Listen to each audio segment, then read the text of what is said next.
اور اللہ انہی کو ہدایت دیتا ہے جو اللہ سے ڈرتے ہیں۔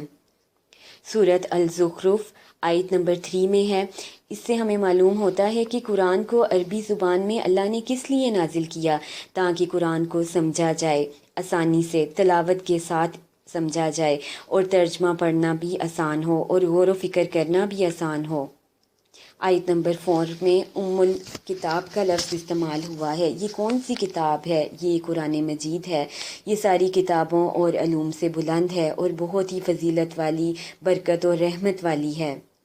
آیت نمبر 28 میں ہے کہ ابراہیم علیہ السلام نے اپنی اولاد کے لیے توحید کے کلمے کو باقی چھوڑا، کہ ساری زندگی اور مرتے دم تک توحید پر قائم رہنا۔ آیت نمبر 36 اور 37 میں ہے۔ اس میں بتایا جا رہا ہے کہ ذکر سے غفلت برتنے کے نقصانات جو ہیں ان کا ذکر ہے۔ وہ کیا ہیں کہ اللہ شیطان مقرر کر دیتا ہے ایسے بندے کے لیے جو ذکر سے غفلت کرتا ہے، وہ ساتھی بن جاتا ہے شیطان کا۔ اللہ کے راستے سے ایسے لوگ روکتے ہیں، ایسے لوگ گمان کرتے ہیں کہ وہ سیدھے راستے پر ہیں۔ آیت نمبر 43 میں ہے کہ صراط مستقیم پر چلنے کے لیے ہمیں صرف قرآن کو تھامنا ہے اور عمل کرنا ضروری ہے، اس کو ہم نے اپنی زندگی میں شامل کرنا ہے۔ آیت نمبر 65 میں ذکر ہوا ہے ان لوگوں کا کہ جو خود پر ظلم کرتے ہیں، یعنی جو شرک کرتے ہیں، ان کے لیے دردناک عذاب ہے۔ آیت نمبر 89 میں ہے کہ نہ ماننے والوں کے ساتھ ہمیں کیسا رویہ اختیار کرنا چاہیے۔ ان کو ہدایت یعنی قرآن کی طرف بلائیں، حکمت کے ساتھ اور دلائل دے کر ان کو قرآن کی طرف بلائیں، لیکن پھر بھی اگر وہ رجوع نہ کریں تو ان سے درگزر کیا جائے اور سلام کہہ دیا جائے۔ سورۃ الدخان کی آیت نمبر 3 ہے۔ اس آیت میں بھی قرآن اتارنے کا مقصد بتایا گیا، اور وہ مقصد کیا بتایا گیا اس آیت میں؟ کیونکہ اللہ لوگوں کو خبردار کرنا چاہتا ہے تاکہ لوگ گناہوں سے بچ جائیں اور اپنی زندگی میں نیک اعمال کر کے اپنی آخرت کو سنواریں۔ آیت نمبر 17 میں، اس آیت میں رسول کریم سے مراد حضرت محمد صلی اللہ علیہ وآلہ وسلم ہیں۔ آیت نمبر 57 میں ہے کہ اللہ کا فضل کن لوگوں پر ہوتا ہے؟ جو لوگ تقوی اختیار کرتے ہیں، اللہ سے ڈرتے ہیں اور قرآن سے ہدایت حاصل کرتے ہیں، ان لوگوں پر اللہ کا فضل ہوتا ہے۔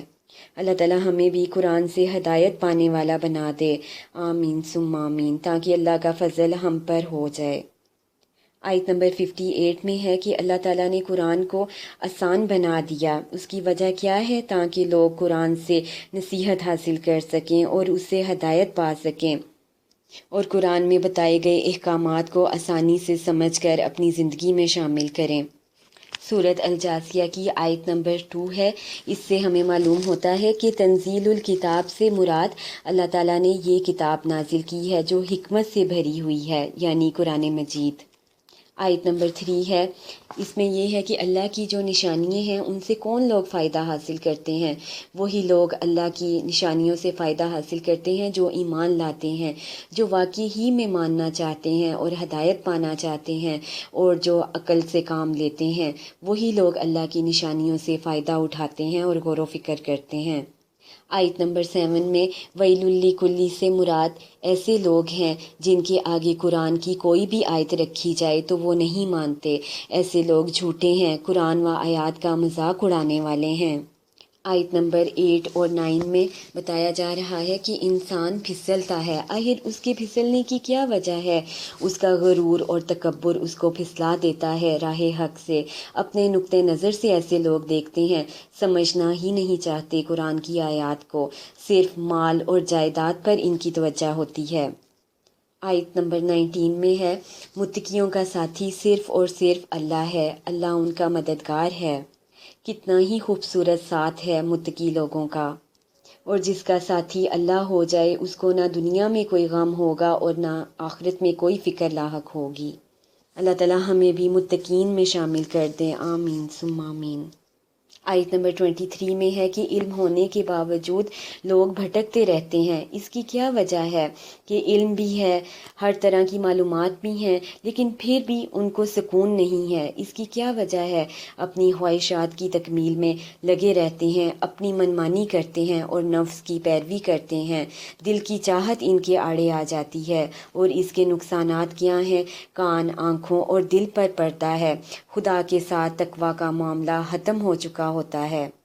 ایسے لوگ ہر وقت پریشان رہتے ہیں اور ڈپریشن کی کیفیت میں رہتے ہیں۔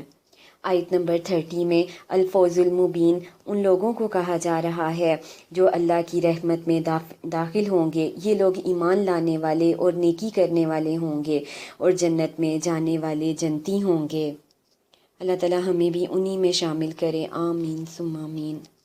اب ہم نے اپنا جائزہ لینا ہے اور خود سے سوال کرنا ہے کہ کیا ہم اللہ کے ذکر سے غافل تو نہیں ہیں، اور ہم نے غور و فکر کرنا ہے کہ میں اپنے دن کا کتنا حصہ اللہ کی یاد میں لگاتی ہوں، کتنے میں ذکر اذکار کرتی ہوں، اور ہم نے اپنا جائزہ لینا ہے کہ ہم نے اپنی خواہشات نفس کو کس مقام پر رکھا ہوا ہے، اور ہم نے اپنا جائزہ لینا ہے کہ جتنی بھی مشکلات اور تکلیفیں مجھ پر آئیں اس میں کیا میرے گناہ شامل تھے؟ اگر میرے گناہ شامل تھے تو ہمیں بہت زیادہ استغفار کرنا ہے، تاکہ استغفار کر کے ان مسئلوں کو، ان آزمائشوں کو ہم دور کر سکیں۔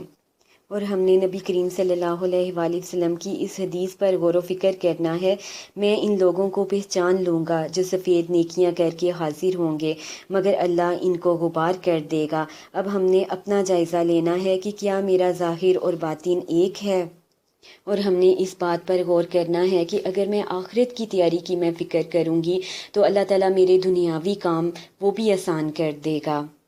اللہ تعالیٰ ہم سب کو عمل کی توفیق عطا فرمائے اور اللہ تعالیٰ ہمارا ظاہر اور باطن ایک کر دے، آمین ثم آمین۔ اور اللہ تعالیٰ ہمیں بہت زیادہ نیکیاں کمانے والا بنا دے، اللہ تعالیٰ ہمیں بہت زیادہ استغفار کرنے والا بنا دے اور آخرت کو سنوارنے والا بنا دے، آمین ثم آمین۔ سبحانک اللہم و بحمدک، اشہد ان لا الہ الا انت، استغفرک و اتوب الیک۔ السلام علیکم ورحمۃ اللہ وبرکاتہ۔